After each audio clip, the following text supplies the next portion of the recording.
Hello everyone. Do you want to get better at chess? Well, stop playing chess!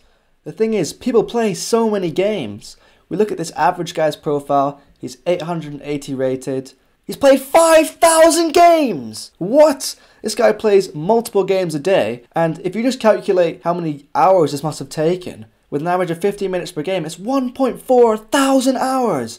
He's played 1.4 thousand hours of chess, 1,400 hours, and he's rated 800. You think with that amount of time investment, he could maybe be 1,500, maybe even 2,000 rated, maybe over the course of a few years. Right, so you look at my profile, I'm rated 1,400, and I've only played 318 games of Rapid. So with just this many games, with my study outside of the game of chess and not playing, I've been able to improve so much more with such less actual playing of the game. So what does this mean for you as a player of the game who wants to improve?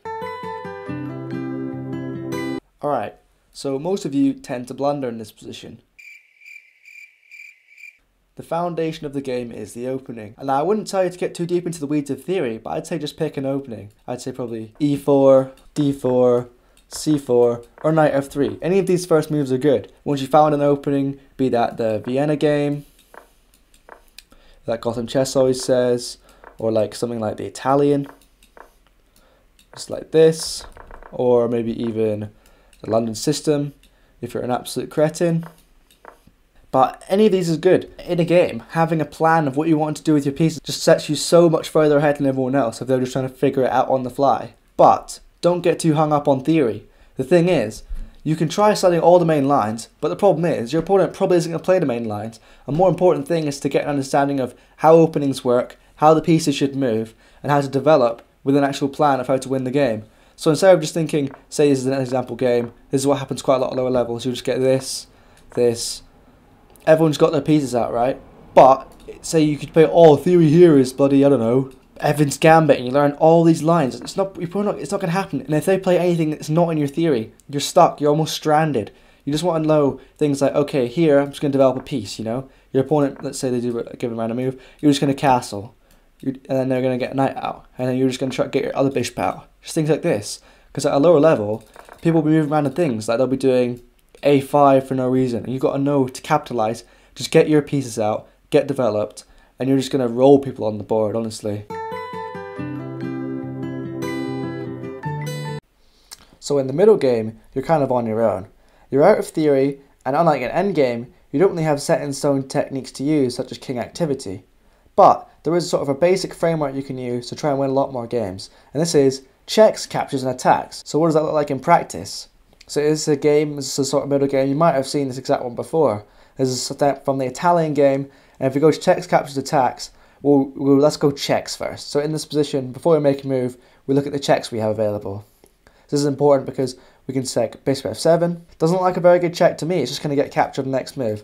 Okay, captured. Well, all these pieces are actually defended, so we can't capture any of them really, apart from this one, but then black will just take back. So if we look at attacks, this can give us a more pressing reason for a move. We can actually see that black is attacking our bishop right now, and there's no real threat of other attacks, so the best move would be to take the knight. But in general, middle games take a lot more skill to navigate, but at a lower level, it almost comes down to who blunders less pieces. So on a move-by-move basis, you should be looking to take free pieces and make sure your pieces are defended at all times.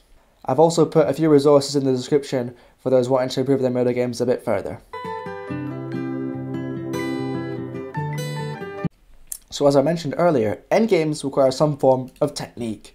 But what does that actually mean? Well, one example of technique is when you're starting in a winning position, you should probably trade pieces. So for example, in this game, I was up a rook, so I decided to trade queens. I managed to do that by forcing the trade by playing queen h3 check. This forces the trade as it hits my opponent's queen, which is currently undefended, and it's also a check. So he has two options: take my queen, or move his king and lose his queen, which obviously he doesn't want to do. So he captured my queen, I recaptured with my rook, and he had to move his king.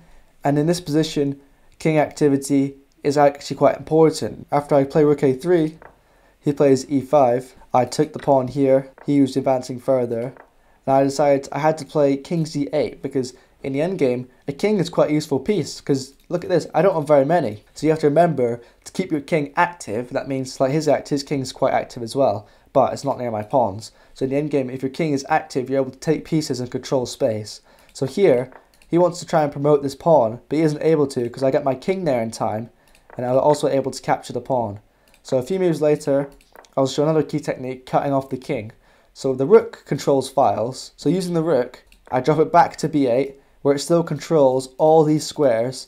So now the king cannot cross because it would be check, and the king cannot actually enter check on his own accord. So then I just march the pawn up the board, make a queen, and checkmate very quickly. So that's another example of how to win an endgame. So if you're up material, try and trade. Have an active king to give yourself the best chance.